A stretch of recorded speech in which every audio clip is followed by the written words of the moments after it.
अब कहानी शुरू करते हैं। सबसे पहले इस कहानी के किरदारों के बारे में जानना बेहद जरूरी है। इस कहानी के दो सबसे अहम किरदार हैं, शिल्पी जैन और गौतम सिंह। इस घटना के समय शिल्पी जैन की उम्र 23 साल थी।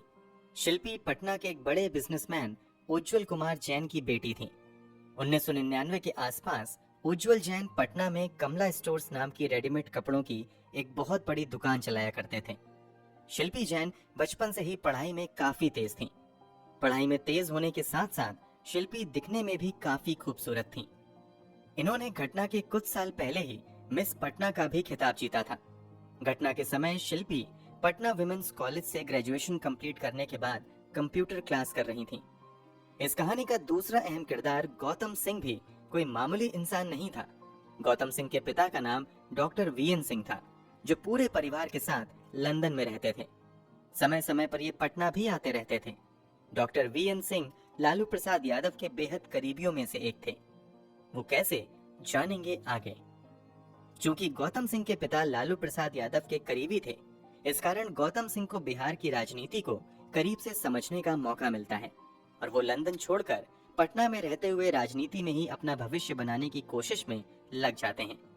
1999 के आसपास लालू यादव चारा घोटाले के आरोप में जेल में बंद थे, जबकि बिहार के मुख्यमंत्री के पद पर अब लालू यादव की पत्नी राबड़ी देवी आ चुकी थीं। लालू यादव की गैर मौजूदगी में सत्ता चलाने में राबड़ी देवी के भाई यानी लालू यादव के साले साधु यादव काफी अहम भूमिका निभा रहे थे। उस दौर के लोग तो यहाँ तक कहते हैं कि कहने को तो साधु यादव महज एमएलसी विधायक थे, मगर वास्तव में उस समय साधु यादव ही सरकार हुआ करते थे। बड़े से बड़े अधिकारी साधु यादव के आगे पीछे लगे रहते थे। क्योंकि गौतम सिंह तथा लालू यादव के परिवार वालों की आपसी जान पहचान काफी पुरानी थी, इस कारण गौतम सिंह को राजनीति में जगह बनाने में ज्यादा दिक्कत नहीं होती है और बहुत जल्द उसकी जान पहचान साधु यादव से हो जाती है। साधु यादव का करीबी होने की वजह से गौतम सिंह को तेजी से पार्टी में नई पहचान मिलती रहती है। गौतम सिंह साधु यादव के साथ मिलकर पटना के मशहूर फ्रेजर रोड में सिल्वर ऑक नाम का एक रेस्टोरेंट भी शुरू करता है, यानी साधु यादव और गौतम सिंह बिजनेस पार्टनर भी बन जाते हैं। शिल्पी जैन और गौतम सिंह दोनों ही पटना के थे तथा इन दोनों का संबंध रसूखदार परिवार से था। एक दिन शिल्पी की मुलाकात गौतम से होती है और पहली ही मुलाकात में दोनों एक दूसरे के अच्छे दोस्त बन जाते हैं और देखते ही देखते इन दोनों की दोस्ती प्यार में बदल जाती है। दोनों एक दूसरे को टूट कर चाहने लगते हैं और साथ रहने का भी प्लान करने लगते हैं, मगर इन दोनों का ये ख्वाब अधूरा रह जाता है क्योंकि 3 जुलाई 1999 की रात शिल्पी जैन और गौतम सिंह की लाश गांधी मैदान थाने के अंतर्गत आने वाले एमएलए क्वार्टर के बंगला नंबर 12 के गैरेज में मौजूद मारुति जैन कार के अंदर मिलती है। दो बड़े घर से आने वाले लड़के लड़कियों की मौत की खबर से पूरे पटना में सनसनी मच जाती है। हर कोई जानने को बेचैन हो जाता है कि आखिर इन दोनों की ये हालत किसने की है। जितना मुंह उतनी तरह की बातें सुनने को मिलने लगती हैं, मगर सच्चाई क्या थी कोई नहीं जानता था। वैसे तब क्या, आज तक कोई नहीं जानता कि सच्चाई क्या थी, क्योंकि इन दोनों की लाश मिलने के तुरंत बाद पटना पुलिस ने बिना किसी पोस्टमार्टम और विसरा रिपोर्ट के इन दोनों की मौत की वजह सुसाइड को बता दिया था। क्या सच में ऐसा ही था? शायद नहीं, क्योंकि पुलिस की थ्योरी से एक अलग ही चर्चा पटना की फिजाओं में तैर रही थी। चर्चा के मुताबिक 2 जुलाई 1999 को रोज की तरह शिल्पी जैन सुबह सुबह अपने कंप्यूटर क्लास जाने के लिए घर से निकलती हैं। घर से निकलते समय शिल्पी जैन ने एक सफेद रंग की कुर्ती पहनी हुई थी। घर से निकलने के बाद शिल्पी जैन एक रिक्शे पर बैठती हैं तथा अपने कंप्यूटर क्लास की ओर निकल जाती हैं। अभी शिल्पी जैन का रिक्शा कुछ ही दूर आगे गया था कि रास्ते में एक लड़का अपनी कार रिक्शे के आगे रोकता है और शिल्पी से पूछता है कि तुम कहाँ जा रही हो। उस लड़के को देखते ही शिल्पी जैन कहती हैं कि मैं अपनी कंप्यूटर क्लास की ओर जा रही हूँ। जवाब में लड़का कहता है कि मैं भी उधर ही जा रहा हूँ, अगर तुम चाहो तो मैं तुम्हें तुम्हारे इंस्टीट्यूट तक ड्रॉप कर सकता हूँ। कथित तौर पर यह लड़का कोई और नहीं बल्कि गौतम सिंह का एक करीबी दोस्त ही था, जिसे शिल्पी जैन भी काफी अच्छे से जानती थी। चूंकि लड़का गौतम की जान पहचान का था और पहले भी कई बार शिल्पी से मिल चुका था, इसलिए शिल्पी रिक्शे वाले को किराया देकर रिक्शे से उतर जाती हैं और इस लड़के की कार में बैठ जाती हैं। कार कुछ देर तक तो शिल्पी जैन के कंप्यूटर इंस्टीट्यूट की तरफ ही बढ़ती है, मगर कुछ आगे जाकर वो लड़का कार को एक दूसरे रास्ते की तरफ मोड़ देता है। कार जब दूसरे रास्ते पर मुड़ती है तो शिल्पी जैन लड़के से पूछती हैं कि इधर तुम मुझे कहाँ ले जा रहे हो। तो वो जवाब में कहता है कि हम अभी फुलवारी शरीफ की तरफ जाएंगे, जहाँ वाल्मी गेस्ट हाउस में गौतम सिंह रुका हुआ है। वो तुमसे मिलना चाहता है। जो लोग नहीं जानते उनकी जानकारी के लिए बता दें कि फुलवारी शरीफ पटना से ही लगा हुआ शहर है। वैसे तो आज फुलवारी शरीफ पूरी तरीके से आबादी से भरा हुआ है, लेकिन 90s के आसपास काफी सुनसान इलाका हुआ करता था। गाड़ी को दूसरे रास्ते पर मुड़ता देख पहले तो शिल्पी जैन घबराती हैं, मगर जैसे ही सुनती हैं कि गेस्ट हाउस में गौतम सिंह मौजूद हैं, शिल्पी बड़े आराम से लड़के के साथ जाने के लिए तैयार हो जाती हैं। जबकि सच्चाई तो ये थी कि उस गेस्ट हाउस में गौतम सिंह मौजूद ही नहीं था। कहीं से इस बात की जानकारी गौतम सिंह को थोड़ी देर बाद लग जाती है कि शिल्पी को एक लड़का कार से फुलवारी शरीफ के बाल्मी गेस्ट हाउस में लेकर गया है। गौतम सिंह तुरंत परेशान हो जाता है और अपनी सफेद रंग की मारुति जैन कार निकालकर गेस्ट हाउस की तरफ भागता है। गौतम सिंह के परेशान होने की सबसे बड़ी वजह ये थी कि राजनीति में बेहद करीब से जुड़े होने की वजह से गौतम सिंह को अच्छे से मालूम था कि उन दिनों बाल्मी गेस्ट हाउस बड़े बड़े नेताओं का अय्याशी का अड्डा हुआ करता था। अनहोनी की आशंकाओं से घिरा हुआ गौतम सिंह भागते हुए बाल्मी गेस्ट हाउस तक आता है तो यहाँ देखता है कि शिल्पी एक कमरे में बंद है और उसके आसपास कई लोग मौजूद हैं जो उसके साथ जबरदस्ती करने की कोशिश कर रहे हैं। ये सब देखकर गौतम सिंह भागता हुआ अंदर जाता है और वहां मौजूद लोगों को रोकने की कोशिश करता है, मगर वहां मौजूद लोग गौतम सिंह की एक भी नहीं सुनते हैं और उल्टा गौतम सिंह को मारने पीटने लगते हैं।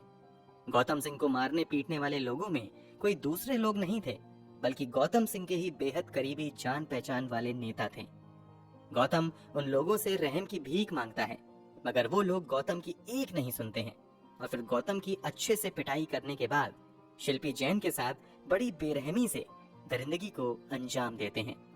शिल्पी के साथ दरिंदगी को अंजाम देने के बाद वहां मौजूद लोग शिल्पी तथा गौतम की गला दबाकर हत्या कर देते हैं और फिर इन दोनों की लाश गौतम सिंह की ही गाड़ी में डाल देते हैं। फिर कार रातों रात गांधी मैदान के पास लाकर एमएलए बंगले के गैरेज में खड़ी कर दी जाती है। इधर जब देर शाम तक शिल्पी घर वापस नहीं आती है तो उसके परिवार वाले शिल्पी के दोस्तों और रिश्तेदारों को फोन करना शुरू कर देते हैं। शिल्पी की खोज में आदमी भी लगाए जाते हैं, मगर कहीं भी शिल्पी का अता पता नहीं चलता है।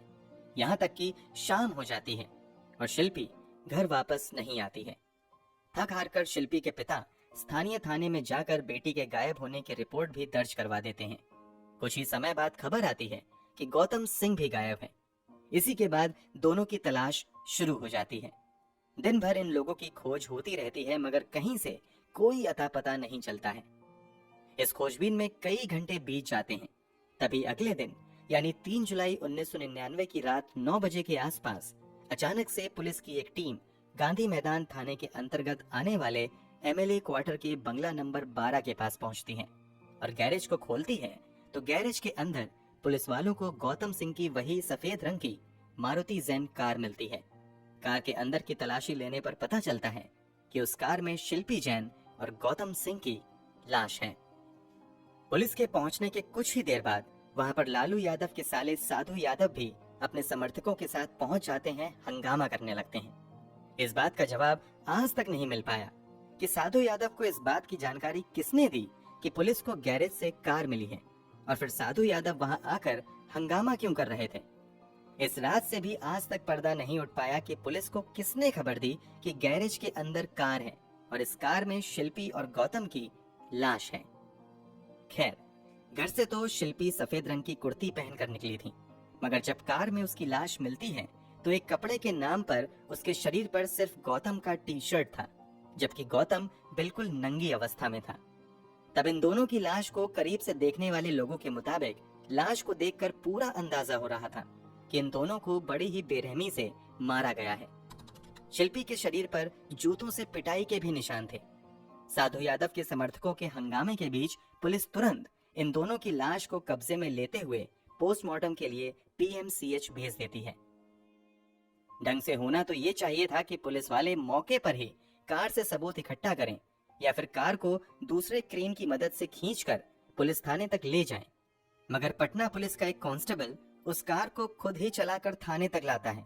इस कारण कार की स्टीयरिंग से अपराधी के फिंगरप्रिंट समेत कई अहम सबूत मिट जाते हैं। वैसे तो अक्सर पुलिस पर हर काम को काफी धीरे करने का आरोप लगता है, मगर शिल्पी जैन और गौतम सिंह के मामले में पटना पुलिस की एक अलग ही बेमिसाल तेजी देखने को मिलती है। अभी इन दोनों का पोस्टमार्टम और बिस्रा रिपोर्ट आया भी नहीं था कि पुलिस वाले ऐलान कर देते हैं कि इन दोनों की मौत कार्बन मोनोऑक्साइड गैस की वजह से दम घुटने से हुई है। इधर रात के अंधेरे में ही दोनों का पोस्टमार्टम करवाया जाता है। गौतम सिंह के परिवार वाले अभी लंदन में ही थे।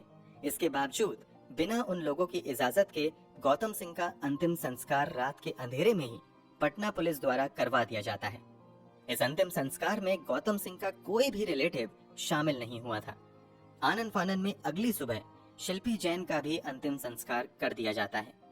अंतिम संस्कार के बाद जब पीएमसीएच से पोस्टमार्टम रिपोर्ट आती है तो उसमें मौत का कारण स्पष्ट नहीं किया जाता है।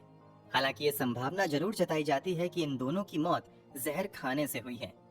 अब पटना पुलिस भी अपने पिछले बयान से पलटते हुए दावा करती है कि इन दोनों ने जहर खाकर आत्महत्या की है। पटना पुलिस का दावा एक तरफ था, दूसरी तरफ लोगों के बीच आम चर्चा ये चल रही थी कि पहले शिल्पी जैन के साथ बर्बरता से किया गया है और फिर इन दोनों की हत्या की गई है। पटना पुलिस के रवैये की वजह से लोगों का गुस्सा बढ़ने लगता है और विपक्षी पार्टियां भी राबड़ी देवी सरकार को घेरने लगती हैं। बिहार सरकार पर आरोप लगाया जाता है कि चूंकि इस केस का मास्टरमाइंड किसी और को नहीं बल्कि राबड़ी देवी के भाई साधु यादव को ही बताया जा रहा है, इस कारण पटना पुलिस और बिहार सरकार साधु यादव को ही बचाने के लिए सब कुछ कर रही है। बिहार सरकार से मामले की जांच सीबीआई से करवाने की मांग की जाने लगती है। पहले तो बिहार सरकार इस मांग पर कोई ध्यान नहीं देती है, मगर जब हंगामा बढ़ता है तो फाइनली बिहार की तत्कालीन मुख्यमंत्री राबड़ी देवी इस घटना के 2 महीने बाद यानी सितंबर महीने में मामले की जांच सीबीआई के हवाले कर देती हैं। इस मामले को अपने हाथ में लेते ही सीबीआई सबसे पहले शिल्पी जैन के वेजाइनल फ्लूइड को जांच के लिए हैदराबाद के फॉरेंसिक लैब में भेजती है। इसके अलावा फिर से हर पहलू की जांच सीबीआई द्वारा की जाती है। कुछ समय बाद जब हैदराबाद के फॉरेंसिक लैब से शिल्पी जैन की रिपोर्ट आती है तो पटना पुलिस के दावे से उलट एक दूसरा दावा सामने आता है। फॉरेंसिक रिपोर्ट के मुताबिक शिल्पी जैन के साथ 1 से अधिक लोगों ने बलात्कार किया था, क्योंकि वेजाइनल फ्लूइड में 1 से अधिक लोगों के सीमेन मिले थे। इस रिपोर्ट के आने के बाद अब सीबीआई इस केस के प्राइम सस्पेक्ट साधु यादव के डीएनए जांच की मांग करती है। डीएनए जांच से बिल्कुल साफ हो सकता था कि शिल्पी जैन के शरीर पर पाए गए सीमेन किसके हैं। साधु यादव से डीएनए जांच के लिए उनका ब्लड सैंपल मांगा जाता है, मगर साधु यादव डीएनए जांच से साफ इनकार कर देता है। कमाल की बात तो ये थी कि सीबीआई इस मामले में आगे कानूनी मदद भी नहीं लेती है। अगर सीबीआई चाहती तो अदालत में जाकर साधु यादव को डीएनए सैंपल देने के लिए मजबूर कर सकती थी, मगर सीबीआई ऐसा कुछ नहीं करती है और फाइनली 2003 में इस मामले में एक क्लोजर रिपोर्ट पेश करती है। कोर्ट में सीबीआई द्वारा कहा जाता है कि उसे जांच में कुछ भी संदिग्ध नहीं मिला है, बल्कि जांच से ये बिल्कुल साफ है कि शिल्पी जैन और गौतम सिंह ने जहर खाकर ही आत्महत्या की है। मतलब सीबीआई ने 4 साल के बाद वही रिपोर्ट पेश की जो रिपोर्ट कथित तौर पर पटना पुलिस ने पोस्टमार्टम रिपोर्ट आने से पहले लाश मिलते ही बनाई थी। इसके बाद सवाल उठने लगता है कि अगर इन दोनों ने सुसाइड किया है तो फिर हैदराबाद के फॉरेंसिक लैब की रिपोर्ट के मुताबिक शिल्पी जैन के शरीर पर जो 1 से अधिक व्यक्ति के सीमेन के सैंपल मिले हैं वो कैसे आया। तो सीबीआई की ओर से बेहद ही हैरान करने वाली दलील दी जाती है कि असल में वो सीमेन नहीं बल्कि पसीना था। इस तरह पहले पुलिस ने और फिर सीबीआई ने इस पूरे मामले को आत्महत्या का रूप दे दिया और इस केस की जांच बंद कर दी। शिल्पी जैन के परिवार वालों ने सीबीआई की इस जांच को सिरे से खारिज कर दिया और कहा कि सीबीआई ने दबाव में आकर गलत रिपोर्ट पेश की है, उनकी बेटी की हत्या हुई है। आपने ये बातें शायद पहले कभी नहीं सुनी होंगी, लेकिन कुछ दावों के मुताबिक गौतम के पिता डॉक्टर वीएन सिंह तथा लालू यादव का काफी करीबी रिश्ता था। आरोप तो यहाँ तक लगाए जाते हैं कि लालू यादव के मशहूर चारा घोटाले का पैसा हवाला के जरिए स्विस बैंक तक पहुंचाने में वीएन सिंह की भूमिका काफी अहम थी। लालू परिवार के इतने करीब रहने वाले वीएन सिंह के बेटे की जब रहस्यमय तरीके से मौत हो गई तब भी उन्होंने एक बार भी न्याय के लिए आवाज नहीं उठाई। कम से कम मीडिया में तो ऐसी एक भी रिपोर्ट नहीं मिली जहां से ये बात सामने आई हो कि गौतम के परिवार वालों की ओर से न्याय की मांग की गई हो। दूसरी तरफ शिल्पी जैन के परिवार वाले लगातार इस केस की फिर से जांच करने की मांग करते रहे। यहाँ तक कि 2006 में शिल्पी जैन का भाई प्रशांत जैन इस मामले की फिर से जांच की मांग के लिए सुप्रीम कोर्ट जाने की तैयारी करने लगा। अभी वो अपनी तैयारियों में लगा ही हुआ था कि अचानक से 6 जनवरी 2006 को जब प्रशांत जैन वुड मार्केट स्थित अपने घर में दाखिल होने ही वाला था, तभी कुछ लोगों ने घर के दरवाजे से उसका अपहरण कर लिया। हालांकि अपहरण के 2 दिन बाद प्रशांत जैन को अपराधियों ने पटना और हाजीपुर को जोड़ने वाले महात्मा गांधी सेतु पर छोड़ दिया और प्रशांत जैन सही सलामत घर वापस आ गए। इसके बाद उन्होंने दोबारा कभी भी इस केस की फिर से जांच की मांग नहीं की और इस तरह शिल्पी जैन तथा गौतम सिंह की मृत्यु एक रहस्य बनकर रह गई और जो भी प्राइम सस्पेक्ट थे सभी आज भी चैन की जिंदगी जी रहे हैं। भले ही पुलिस और सीबीआई ने इसे एक आत्महत्या का केस बता दिया, मगर आज तक पुलिस वाले कुछ सवालों के जवाब नहीं दे पाए कि अगर इन दोनों ने आत्महत्या ही की थी तो आखिर इन दोनों ने कपड़े उतार कर आत्महत्या क्यों की? अगर इन दोनों ने आत्महत्या की है तो आखिर शिल्पी जैन के शरीर पर जूतों के निशान कैसे आए? जब साधु यादव ने अपना डीएनए सैंपल देने से मना कर दिया तो सीबीआई ने आगे कानूनी मदद क्यों नहीं ली? आखिर पुलिस को कैसे पता चला कि गैरेज के अंदर कार है और कार में 2 लाशें हैं और फिर ये खबर साधु यादव तक कैसे गई? पुलिस ने पोस्टमार्टम करने में इतनी जल्दबाजी क्यों की और गौतम सिंह का अंतिम संस्कार इतनी जल्दी क्यों किया गया? ऐसा नहीं है कि केवल पुलिस पर ही लापरवाही के आरोप लगे, बल्कि सीबीआई जांच के दौरान भी ये आरोप लगाया गया कि सीबीआई ने कई अहम सबूतों को जानबूझकर नजरअंदाज किया है। इस तरह के दर्जनों सवाल हैं जिसका जवाब ना तो सीबीआई दे पाई और ना ही पुलिस, और बिना जवाबों के ये केस अदालत की फाइलों में एक सुसाइड केस बनकर दबकर रह गया। दोस्तों, इस पूरे केस के बारे में आपकी क्या राय है? कमेंट बॉक्स में जरूर बताएं। अगर आपको हमारी मेहनत पसंद आई हो तो इस वीडियो को लाइक करते हुए शेयर भी करें। अगर आप